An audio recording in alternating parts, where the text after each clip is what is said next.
Hello, everybody. Happy Wednesday and welcome to GCC's Georgia Chiro Connection. I'm your host, Dr. Kathy, and this week I'm excited because we have one of our board members from South Georgia, Dr. Kaleb Scroggin. Hey, Dr. Kaleb. Hey there, how's it going? Thanks for Are having you me on. frozen? No, I was Going pretty putting good? myself on airplane or not airplane mode, but do not disturb really quick. Okay, yeah, perfect. I know because everybody sees you go live and they just that's the time to start texting you. Hey, I'm looking at you live. Yeah, thank you. I'm in the middle of something, as you can obviously tell. So great. Listen, we're going to jump right in because it's February. The year is rolling by pretty quickly. I know it's gray and kind of a little bit sprinkly up here. I don't know how it is down by you, but let's jump in because I know we want to talk a little bit about you've got a busy office, and for the first time, you've got a peak student. Yeah, it's been great. We basically I take my time out of the office pretty seriously with family and kids and my wife and things we like to do. And so we're not open, 7 days a week. We're open. I see patients essentially 3.5 days a week, and those times fill up. And so last year we decided that we wanted to start taking peak students, and our goal specifically was to take peak students that then would like to become associates to begin growing our practice. And I was thinking, what better way than have someone come in who we can train and collaborate and uh, just help expand our hours a little bit more, so that I don't have to take time away from my kids to see more people. Okay. Well, I will tell you, you're kind of cutting in and out a little bit for me, but I got the gist of what you're saying. So I'm not sure if everybody else is hearing you or not. What I heard is that, you want to keep your personal time for your family. I know you've got a new baby on the way, and bringing in a peak student for you seems like a perfect time. Okay, great. Good to hear that.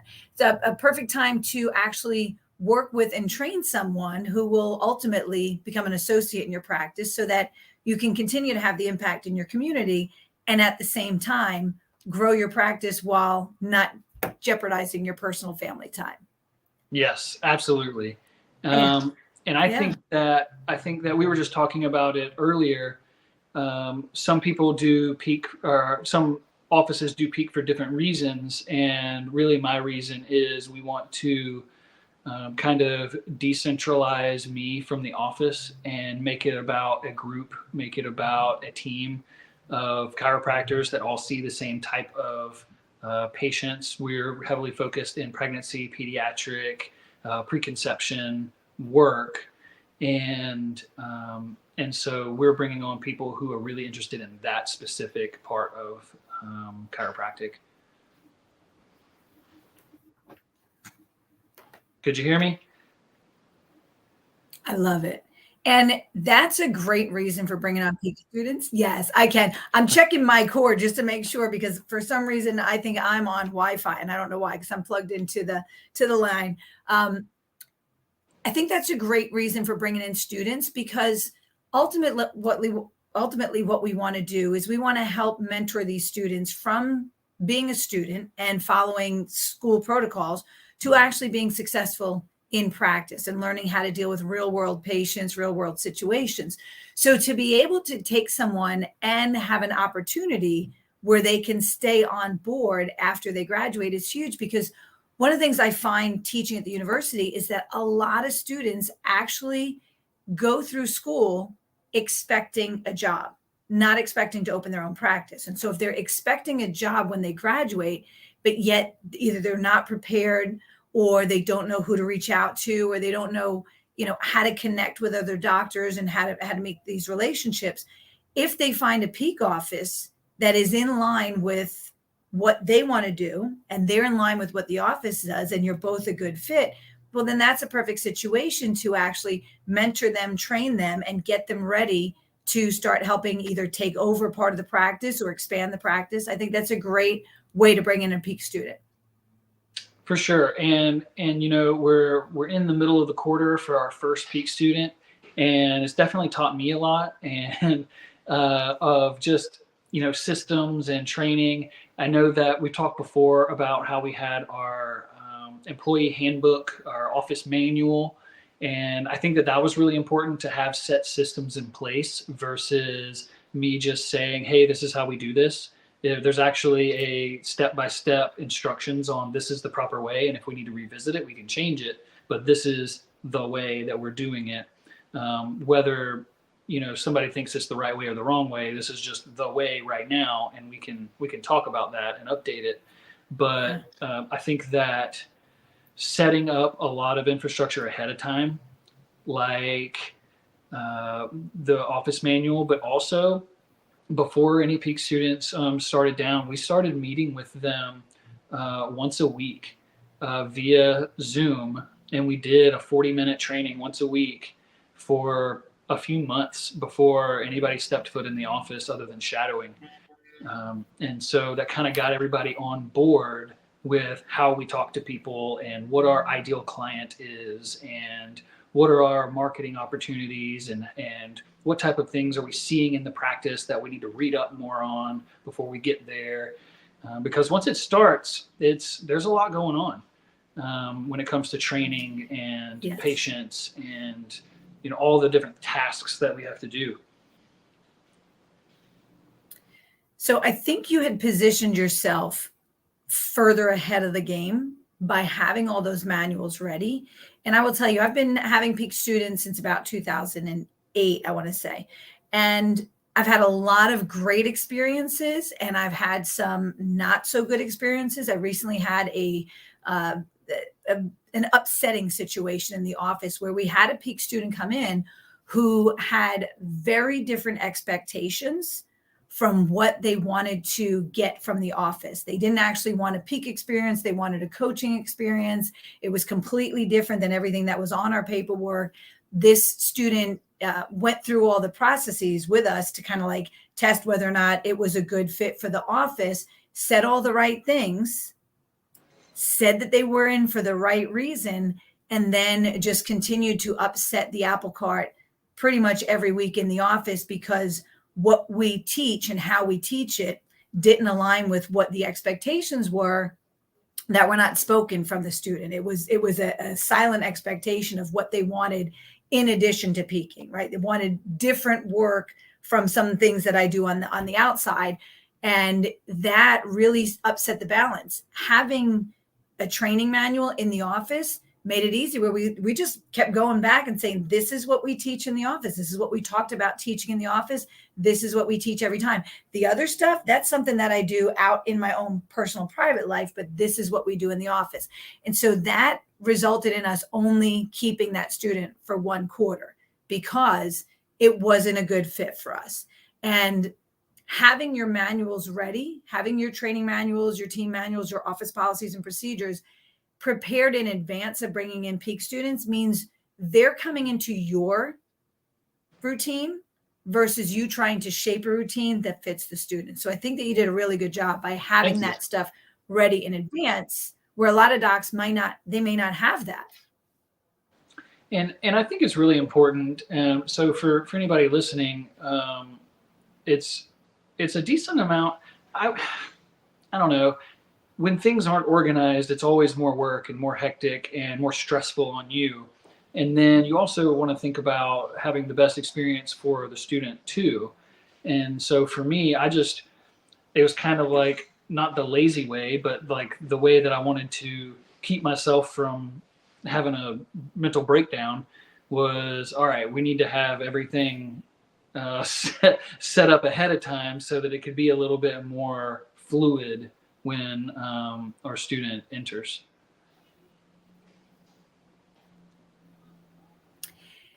And Kaleb, I want to talk about the fact that you have these training manuals because for the docs that are listening that don't have something like this set up, don't have written out policies and procedures for their offices, talk a little bit about how this helps your office when it comes to hiring new staff or training new staff, or when there has to be some type of action taken because a staff member or team member is not following your policies and procedures.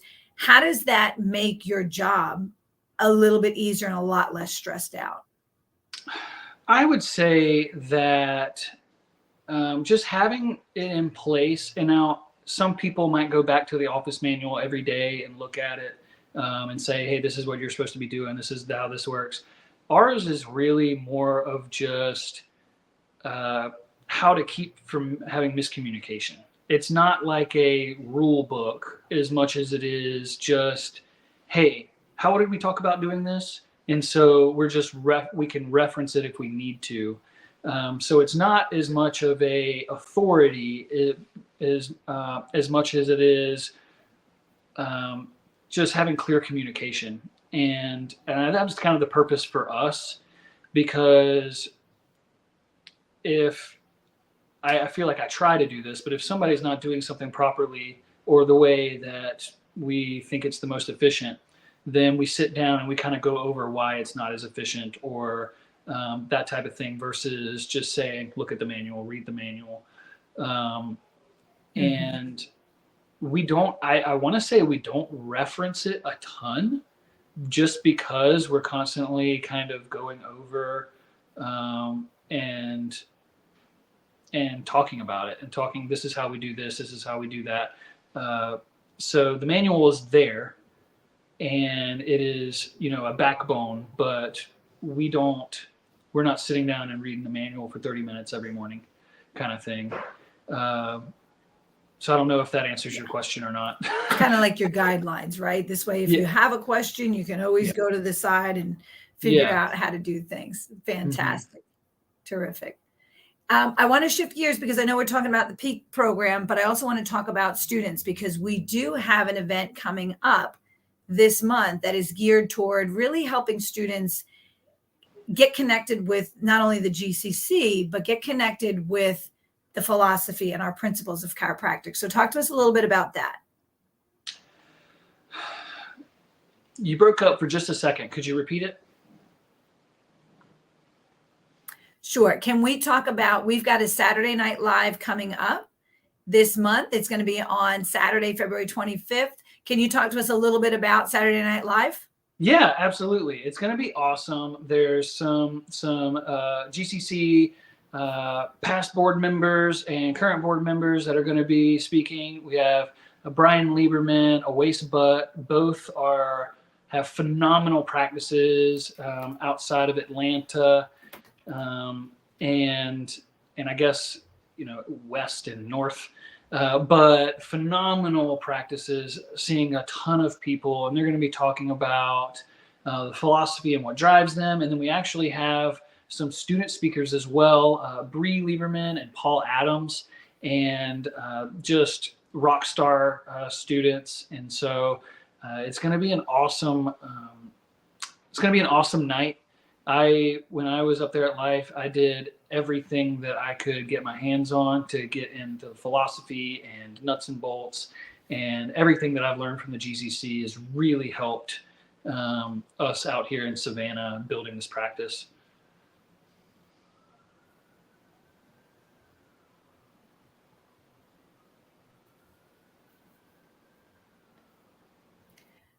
Well, Kaleb, if you can hear me, because I believe that it's my internet that's giving us a hard time today. So I'm going to turn it back over to you and let you just kind of help us out with some of the dates that we have coming up. And I know that our executive director can go ahead and put up some of the dates down below. If you can go ahead and just touch base on some of the upcoming events that we have. Yeah, we have Cinco de Chiro coming up, and we're going to post the links so that you can see all of that. Cinco de Chiro coming up, and then coming up this summer, it's a Chiro cornhole tournament that is a huge turnout every year, and there's going to be good, lots of winners.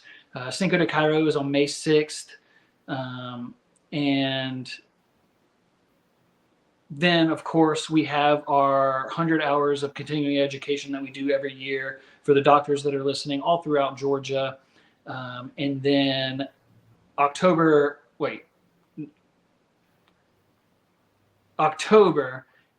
is the Chiro Cup. We do that every year, and we're raising money for, it's October 19th. Okay. We're raising money for chiropractic research, specifically in immunology and our immune system, how chiropractic impacts that, but also raising money for opioid awareness and opioid addiction recovery, and how chiropractic plays a role in preventing people needing to turn to drugs. Could you hear all that? I could, and I know that everybody else could hear. So Okay. what I'm going to do, Kaleb, is I am going to let us finish up today, because I apologize for the sketchy Wi-Fi that's going on here. I don't know why my plugged-in cord did not connect. Somehow I'm trying to run off of Wi-Fi. So, Kaleb, any last words before we let everybody go? Yeah, just a little bit more about the Peak program. It was super easy to join. You just email Dr. Markham. He's the head of Peak over there, and he sends you all the paperwork over that you need to do. And you have to be 5 years licensed in Georgia, or 5 years licensed in general. And they send you the paperwork over. You need to be CPR certified, and it's a cinch to get through. And just, work on your systems. If you're somebody who has systems, then you're great. If you don't, take a look. It's good to do regardless, to have systems in place in your office. And once you do that, it's been great so far.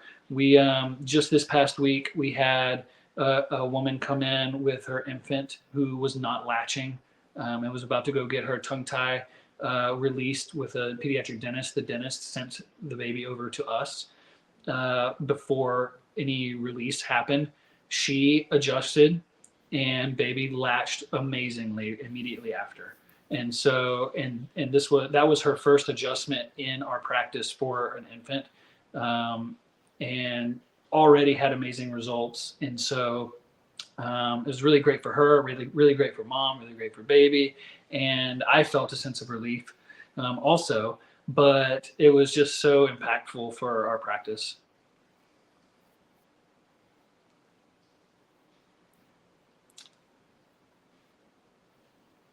Awesome. That's such a great story to end with. Thank you so much for sharing that. And as our Wi-Fi, I hope that you guys could hear everything, because I know Kaleb had some great information to share. That was a great story. Thank you so much. I'm going to let us get going here today, and I will gladly see you back next week, where we're going to continue doing our GCC's Georgia Chiro Connection every Wednesday around 1:30. So look for us here. And if you have any questions for any of the guests that ever come on the show, you can either drop a comment down below or send them a message directly. Dr. Kaleb is one of our board members, so you can reach out to him at any time, or reach out to us through our website at georgiachiropractic.org. Thank you, Dr. Kaleb. All right. Thanks so much. Have a great one. Bye.